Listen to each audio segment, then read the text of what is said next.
గెలిచే ప్రతి నాయకుడు హీరోనే, కానీ ప్రతి హీరో నాయకుడు కాలేడు. నాయకుడు అంటే గెలిచేవాడు కాదు, నమ్మిన సిద్ధాంతాల కోసం, సైద్ధాంతిక విలువల కోసం, అవి నమ్మి నడిచే వ్యక్తుల కోసం నీడై నిలబడేవాడు, తోడై నడిపించేవాడు, వారి గమ్యంలో గెలుపును చూసుకునేవాడు, వారి గెలుపులో మరో గమ్యాన్ని వెతుక్కునేవాడు. అలాంటి అరుదైన నాయకుడే నా నాయకుడు, the political game changer of current Indian politics, Pawan Kalyan. ఈ మాటలన్నది మెగా బ్రదర్ కొణిదెల నాగబాబు.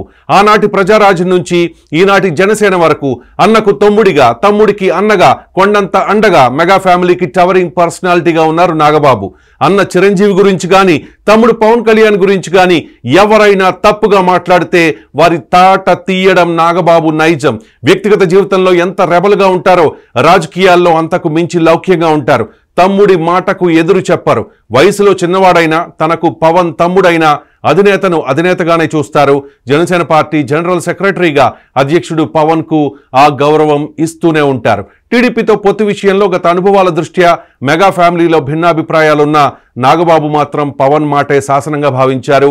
వ్యూహం తమ్ముడికి వదిలేసి ఆరోగ్యం సహకరించకున్న పార్టీ గెలుపు కోసం పనిచేశారు. పిఠాపురంలో పవన్ ను ఓడించేందుకు వైసీపీ నేతలు ఎన్ని కుట్రలు చేసినా వాటన్నిటినీ సమర్థవంతంగా తిప్పికొట్టారు నాగబాబు.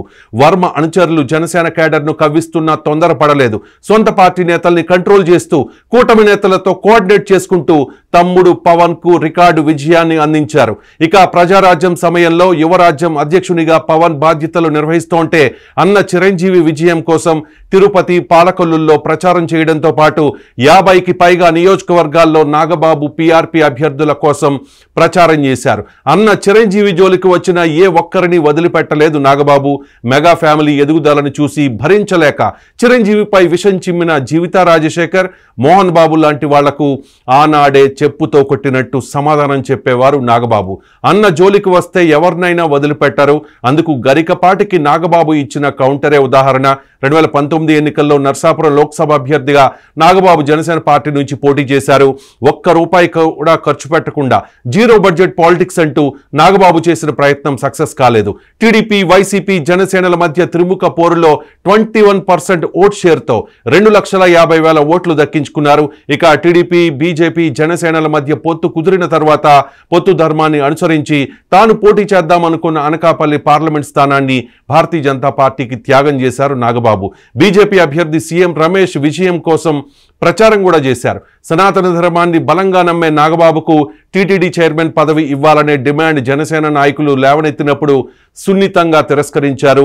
ఆనాటి ప్రజారాజ్యం నుంచి ఈనాటి జనసేన వరకు అన్నకు తమ్ముడిగా, తమ్ముడికి అన్నగా, కొండంత అండగా మెగా ఫ్యామిలీకి టవరింగ్ పర్సనాలిటీగా నిలిచిన నాగబాబును పెద్దల సభకు పంపిస్తారనే టాక్ నడిచింది. ఈ విషయంపై ఢిల్లీ పర్యటనలో పవన్ కళ్యాణ్ బీజేపీ పెద్దలతో మాట్లాడినట్టుగా వార్తలు కూడా వచ్చాయి.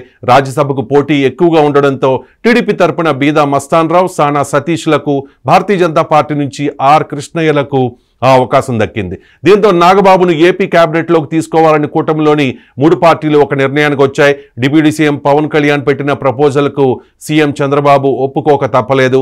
మొత్తానికి త్యాగానికి తగ్గ ఫలితం అందుకున్నారు మెగా బ్రదర్. నాగబాబు మినిస్టర్ కావడం ద్వారా మెగా ఫ్యామిలీ ఒక సరికొత్త రికార్డును నెలకొల్పినట్టయింది. అదేంటంటే ముగ్గురు అన్నదమ్ములు చట్టసభల్లో అడుగు పెట్టినట్టు అవుతుంది, ముగ్గురు మినిస్టర్లు అయినట్టు కూడా అవుతుంది. చిరంజీవి తిరుపతి ఎమ్మెల్యేగా గెలిచారు. ఆ తర్వాత రాజ్యసభ ఎంపీగా, కేంద్ర మంత్రిగా పనిచేశారు. పవన్ కళ్యాణ్ పిఠాపురం ఎమ్మెల్యే, దాంతోపాటు ఏపీ డిప్యూటీ సీఎం. ఇక ఇప్పుడు నాగబాబు మంత్రిగా బాధ్యతలు చేపట్టబోతూ ఉన్నారు. ఇలా మెగా బ్రదర్స్ సరికొత్త రికార్డును నెలకొల్పారు. నాగబాబు మంత్రి అవ్వబోతూ ఉన్నారనే వార్తతో జన సైనికులే కాకుండా మెగా అభిమానులందరూ పండగ చేసుకుంటూ ఉన్నారు. నాగబాబుకు మంత్రి పదవి ఇవ్వడంలో కూటమి పార్టీల్లో ఎవ్వరికీ అభ్యంతరం లేదు. ఎందుకంటే నాగబాబు కూటమి గెలుపులో తన వంతు పాత్ర పోషించారు.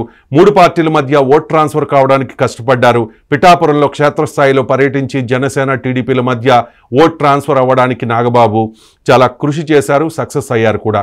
సో త్యాగానికి తగ్గ ఫలితం రాబోతోంది. నాగబాబు మంత్రి కాబోతూ ఉన్నారు. కంగ్రాచ్యులేషన్స్ నాగబాబు గారు.